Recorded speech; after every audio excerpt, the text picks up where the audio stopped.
Saudara, bagaimana polemik tim bayangan bentukan Nadiem Makarim untuk Kementerian Pendidikan, Kebudayaan, Riset, dan Teknologi bisakah membawa dampak signifikan ke pendidikan Indonesia? Kami akan bahas bersama Wakil Ketua Komisi 10 DPR, Abdul Fikri Fakih, bergabung juga Indra Harismianji, dan pengamat pendidikan. Ya, ada juga Wasekjen Federasi Serikat Guru Indonesia, FSGI, Satriawan Salim. Selamat malam Bapak-Bapak, sehat selalu. Malam. Iya, saya ke Pak Abdul Fikri dulu. Pak Abdul Fikri, hasil rapat DPR dengan dengan Menteri Pendidikan dan Kebudayaan, Riset Dikti, ya, Nadiem Makarim. Ya. Anda bisa sampaikan?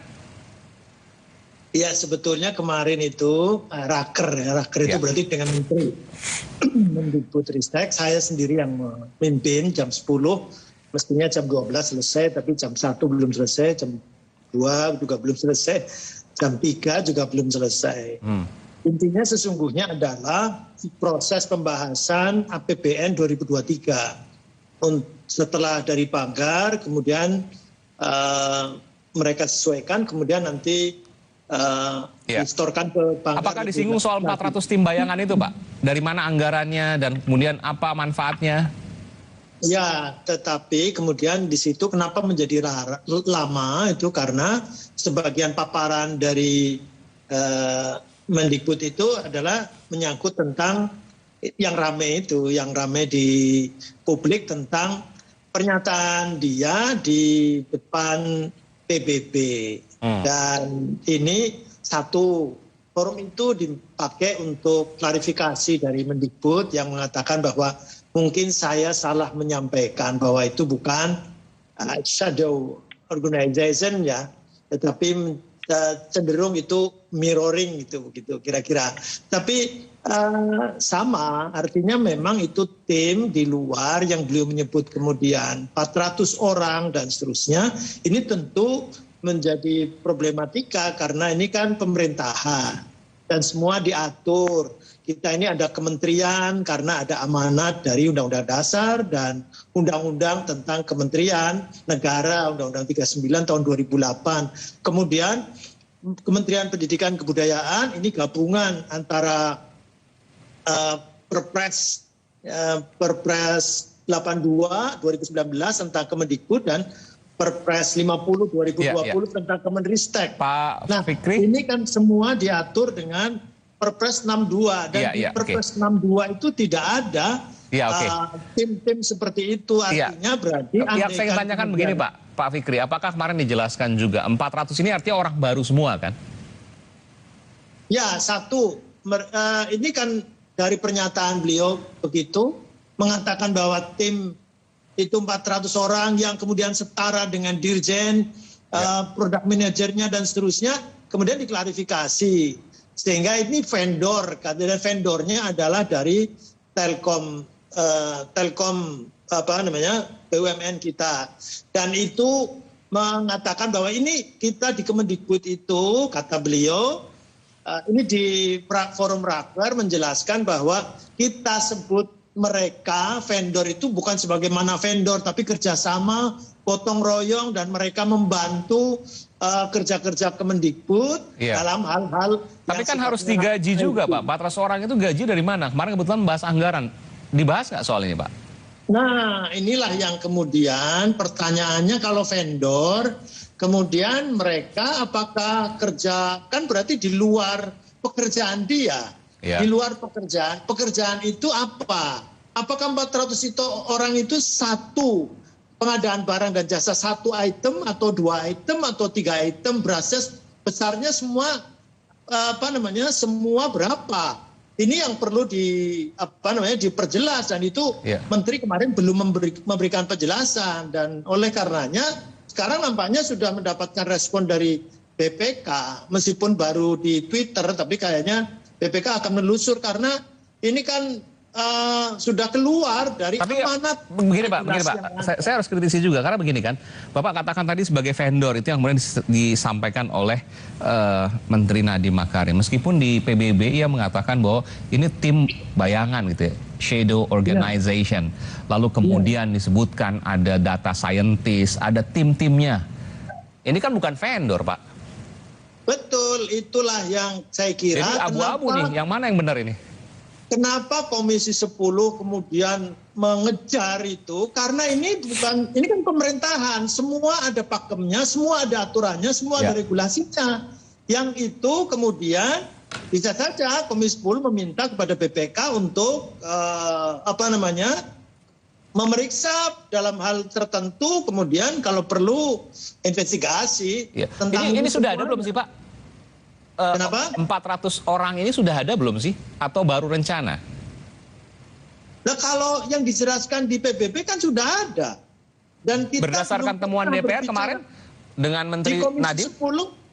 Ini Komisi 10 kan kaget dan itu ngaku memang. Sudah ada?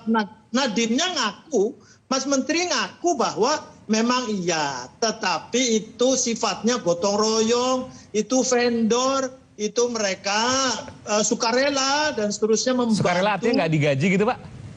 Nah ini kan tidak tahu apakah digaji. Jadi masih bingung juga nih. Saya simpulkan begini, Komisi 10 DPR kemarin masih bingung juga dengan penjelasan Nadiem Makarim, Mas Menteri. Kenapa? Komisi 10 DPR kemarin sempat masih bingung juga dengan penjelasan Mas Menteri soal ini. Betul. Jadi memang kemudian akhirnya, tapi kan Raker ini kan berbicara tentang APBN 2023. Akhirnya nggak fokus, saya kira nanti Komisi 10 akan mendalami lebih jauh tentang hal ini. Bahkan menginvestigasi. Iya. Oke, baik. Karena masih belum jelas ini. Saya ke Mas Indra Harismiaji. Ada apa sih sesungguhnya? Mas Indra? Ya ini kan judulnya berarti vendor bukan vendor kan. Vendor tapi bukan vendor. Yang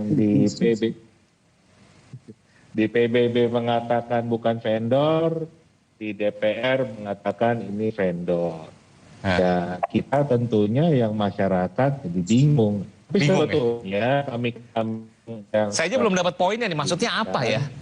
Mas Indra juga saya yakin orang yang lama di bidang pendidikan, pengamat pendidikan senior, bingung juga soal ini. Tentunya memang kami semua bingung dengan konsep yang diberikan oleh Menteri yang mau dibuat. Juga sebuah hal yang kontraproduktif ya kalau beliau itu punya tugas membangun. Mas Indra, iya terputus ini. Kalau gitu saya sementara ke Wasekjen FSGI Satriawan Salim. Mas Satriawan, Bu Satriawan, jelas mendengar saya? Iya, Bung Aiman, ralat ya. Saya di P2G bukan FSGI, Mas. Singkatannya apa itu, Mas? Ya, Perhimpunan Pendidikan dan Guru. Perhimpunan Pendidikan dan Guru, Mas Satriawan Salim. Silakan Mas Satriawan, mohon maaf. Ya, baik, yang pertama kami termasuk kemarin yang awal-awal memberikan statement ya bahwa ini menandakan tidak transparannya ya pengelolaan tata kelola SDM di Kemdikbudristek gitu. Tadi sudah disampaikan di awal Mas Menteri di PBB kan menyebut ini bukan vendor, kemudian diralat di Komisi 10. Nah, kemudian yang kedua adalah kami sebenarnya berharap SDM yang ada di Kemdikbud itu kan sangat banyak ya. Yang pinter-pinter saya rasa sangat banyak yang lulusan dalam negeri, luar negeri, begitu kan. Nah, mestinya kan itu dulu yang dioptimalkan gitu. Nah, kami sebagai end user dalam hal ini, kalau dikatakan bahwa quote-unquote vendor ini membuat ya aplikasi berbagai macam platform gitu ya, misalnya platform Merdeka Mengajar, kami melihat misalnya platform Merdeka Mengajar yang dibuat itu juga sebenarnya hanya mengumpulkan dan meminta guru ya untuk menginstal gitu kan dalam rangka implementasi kurikulum Merdeka. Jadi bukan sebuah prestasi juga sebenarnya, karena sebelum Mas Menteri sudah ada aplikasi atau platform yang dibuat oleh Kemdikbud namanya Rumah Belajar ID gitu kan, yang dikelola oleh Pusdatin ya. Kalau dulu namanya Pustekom gitu. Artinya adalah produk-produk digital yang katanya dibuat oleh 400 tim bayangan ini sebenarnya sebelumnya juga sudah ada. Kenapa tidak itu yang dioptimalkan, dimaksimalkan, dan itu orang-orang dalam gitu kan. Nah, kemudian yang juga pertanyaan adalah ketika ini dibangga-banggakan di luar, tentu dapat tepuk tangan dari luar gitu. Nah di sisi lain kita masih bermasalah Mas Aiman gitu kan dalam misalnya guru P3K ya, pegawai pemerintah dengan perjanjian kerja misalnya yang dikutip oleh Ibu anggota DPR kemarin itu tuh fakta Mas Aiman. Misalnya di Bandar Lampung itu ya sudah 10 bulan guru P3K-nya itu belum diberikan gaji oleh pemerintah daerah. Itu yang lebih real Anda mengatakan ketimbang tim 400 ini, tim bayangan, shadow organization. Iya betul. Jadi ini ada yang lebih penting persoalannya gitu kan. Dan 400 ini kan saya rasa pasti digaji Mas. Nah, Anda kalau dikatakan sukarela? Anda nggak yakin? Saya tidak yakin sukarela karena yang mereka produk itu kan yang mereka hasilkan itu berbagai macam layanan atau platform yang dibanggakan oleh Kemdikbud. Selama ini ada Sipla, ada ARKAS, ada platform Merdeka Mengajar misalnya gitu. Karena di sisi lain kawan-kawan guru honorer kita yang menjadi P3K itu ada 193.000 yang belum kunjung di SK. Jadi kalau saya tanyakan Bung Satriawan, juga, gitu. Betul, kalau saya tanyakan Bung Satriawan, Anda sendiri juga belum paham nih bentuk barang apa seperti ini, 400 tim bayangan, organisasi bayangan, Anda belum paham soal itu? Iya, kami sering diskusi sebenarnya diundang oleh Kemdikbudristek ya sebagai salah satu organisasi guru P2G level nasional, kami organisasi level nasional. Tapi dalam berbagai undangan yang diadakan oleh Kemdikbud tidak pernah memang menyebut 400 tim bayangan itu. Itu dalam berbagai forum dengan BSKAP, dengan Dirjen GTK, gitu kan, Dirjen PAUD Dikdasmen, dan lembaga-lembaga lain di Kemdikbudristek tidak pernah memang tersebut oleh pejabat-pejabat atau orang internal Kemdikbud sendiri selama ini tentang tim bayangan yang 400 ini. Makanya kita kaget gitu tiba-tiba kok disampaikan di forum internasional. Sebelum saya ke Mas Indra, saya ingin bacakan nanti mudah-mudahan bisa diputar lagi apa yang disampaikan oleh Nadiem Makarim di PBB. Tapi sebelumnya saya bacakan ini dulu. Anggota Komisi 10 DPR Anita Iakobagah mengkritik kebijakan Mendikbudristek Nadiem Makarim yang membentuk tim bayangan. Anita beranggapan banyak persoalan pendidikan yang tidak diselesaikan dari tim bayangan bentukan Nadiem. Tetapi memang kenyataannya kami tidak bisa memberikan tepuk tangan itu untuk saat ini. Ya, karena memang kenyataannya yang terjadi di Indonesia itu sangat berbeda dengan apa yang Pak Menteri paparkan di PBB sana. Pertanyaan saya, tim bayangan yang Anda katakan dengan bangganya di sana itu, apa dampak positifnya, apa energi positifnya untuk Indonesia? Kenapa masih banyak persoalan di daerah 3T? Kenapa? Terus 400 orang tim bayangan itu apa kebanggaannya? Coba Anda jelaskan. Termasuk dana transfer ke daerah, saya rasa itu tidak perlu ditutup juga oleh kami anggota Dewan. Karena setelah kami setujui baru dana transfer itu ditransfer. Terus kenapa kami tidak diberi datanya? Supaya kami juga bisa lihat pemerintah daerah kami itu menggunakan APBN itu dengan bertanggung jawab atau tidak. Itu yang kedua. Dana-dana pendidikan, dana BOS, BOP, PAUD. Banyak anak-anak PAUD yang ketika saya turun di bawah orang guru-gurunya ibu kami tuh nggak dapat apa-apa Bu Anita, kami hanya capek. Lah, kok di laporannya sekian banyak dananya ya? Iya Mas Indra, jelas mendengar saya Mas Indra ya. Anda tentu berusaha untuk mencari tahu terkait hal ini. Informasi apa yang Anda dapatkan terkait 400 orang ini?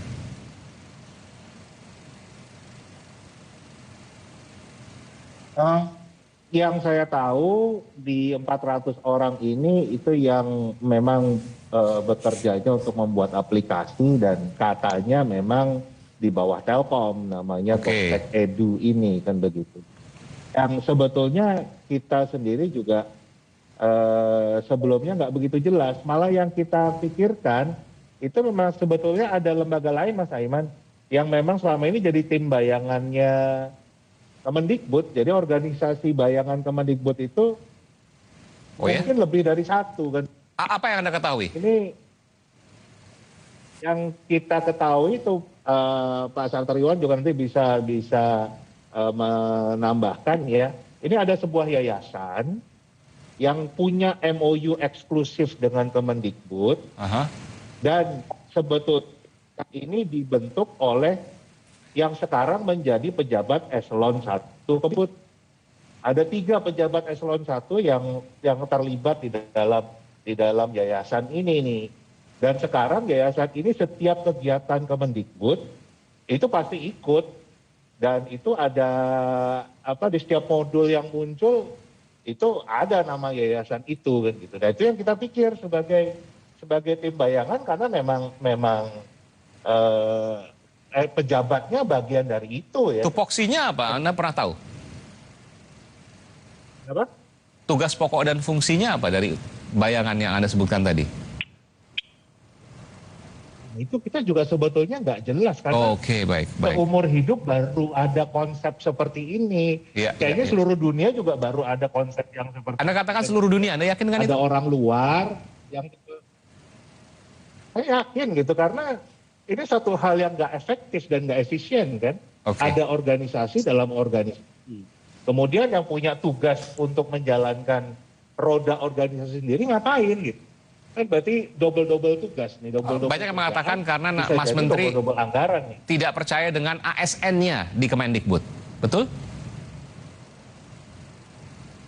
Nah, ini malah timbul masalah baru Mas Aiman. Karena? Kalau beliau tidak percaya dengan ASN di Kemendikbud, berarti beliau tidak mampu membangun SDM di Kemendikbud kan? Padahal tugas dia membangun SDM se-Indonesia loh. Kalau dia sendiri nggak mampu membangun SDM di kementeriannya sendiri, apa ya dia bakal bisa membangun SDM se-Indonesia?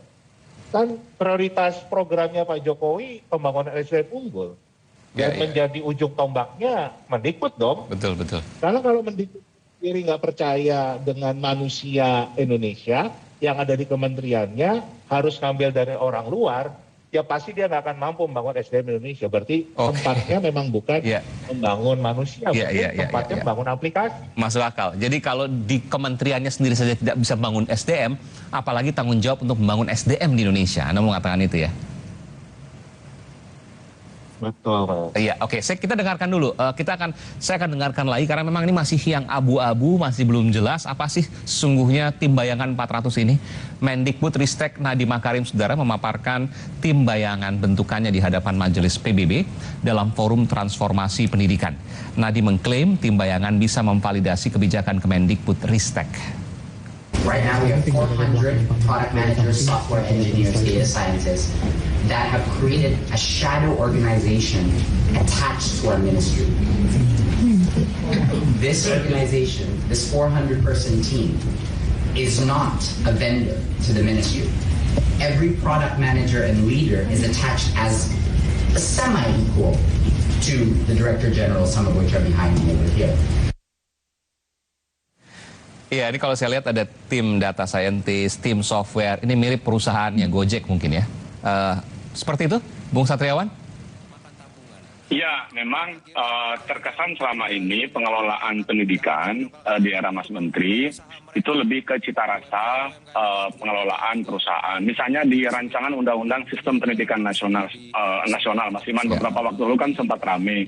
Misalnya bagaimana skema pengupahan dan atau penggajian dan tunjangan guru-guru swasta gitu. Kami termasuk yang mengajar di swasta itu dikembalikan ke Undang-Undang Tenaga Kerja dan Cipta Kerja gitu kan, menurut Mas Menteri gitu kan. Karena ini kan masalah tunjangan profesi ini kan yang ramai di guru kemarin. Nah, ini salah satu indikasi bahwa cara pandang Mas Nadiem dalam mengelola sistem pendidikan nasional termasuk guru-guru swasta adalah cara pandang industri gitu kan. Nah, relasinya adalah relasi antara pemberi kerja, pemilik modal dengan buruh gitu kan. Padahal kami dengan yayasan itu relasinya relasi pedagogis gitu kan. Kemudian juga tidak berlindung di bawah Undang-Undang Ketenagakerjaan, melainkan Undang-Undang dosen, kemudian Undang-Undang yayasan misalnya gitu. Nah, indikasi yang berikut adalah kami khawatir kalau rancangan Undang-Undang Sisdiknas yang kemarin sempat ramai itu justru didesain oleh 400 tim bayangan ini, Mas Aiman gitu kan.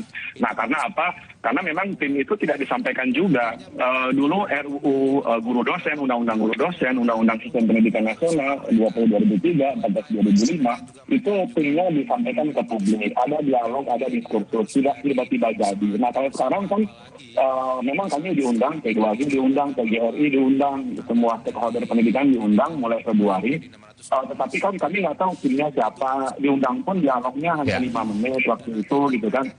Nah, jadi memang pengelolaannya kami melihat mungkin dengan penggunaan pendekatan tadi ya perusahaan gitu. Nah ini saya pikir mesti menjadi evaluasi dari DPR kepada Mas Menteri gitu kan. Baik, terakhir ke Bung Abdul Fikri, apa yang DPR akan lakukan? Tadi Anda katakan investigasi, lalu kemudian apakah ini maksudnya angket? Karena ini masih domainnya Komisi 10. Jadi Komisi 10 kan sering membahas SOTK, kemudian masuk di undang-undang, itu paling ngotot nanti dengan satu masalah kelembagaan, yang kedua tentang keuangan atau pendanaan. Tentang kelembagaan ini, pemerintah selalu kan pakai prinsip ramping struktur kaya fungsi. Nah ini kemudian kalau ada shadow organization atau apalah namanya, tim apapun, ini nanti akan berbenturan dengan Kemenpan RB. Nah, di Kementerian Pendidikan dan Kebudayaan juga tidak ada kemudian inisiatif untuk mengubah Permendikbudristek 28 2021 itu juga tidak ada. Jadi nggak ada celah. Kalau tidak ada celah itu artinya berarti ini kan berpotensi melanggar peraturan perundangan yang dibuat sendiri oleh mereka. Nah kemudian semua apakah itu lembaga atau apapun kegiatan dan seterusnya akan berdampak kepada anggaran. Oleh karenanya rawan di masalah anggaran ini. Jadi sementara saya kira belum mau inisiatif apa lagi, tapi nanti akan mengundang khusus tentang hal ini karena satu problematika kelembagaan, yang kedua problematika anggaran ini serius karena ini tugas pokok fungsi DPR. Iya, jadi diperjelas dulu. Yang kedua adalah soal anggaran. Kalau sudah jalan dari mana selama ini, apakah kemudian ada pelanggaran atau tidak, itu hal yang kemudian akan diselidiki soal itu. Terima kasih Mas Bung Abdul Fikri dari pimpinan Komisi 10 DPR, kemudian Bung Satriawan Salim dari Federasi Guru, dan juga Mas Indra Harismiaji, pengamat pendidikan. Terima kasih Bapak-Bapak, selamat malam, sehat selalu. Saudara Ganjar Pranowo, Prabowo Subianto, dan Anies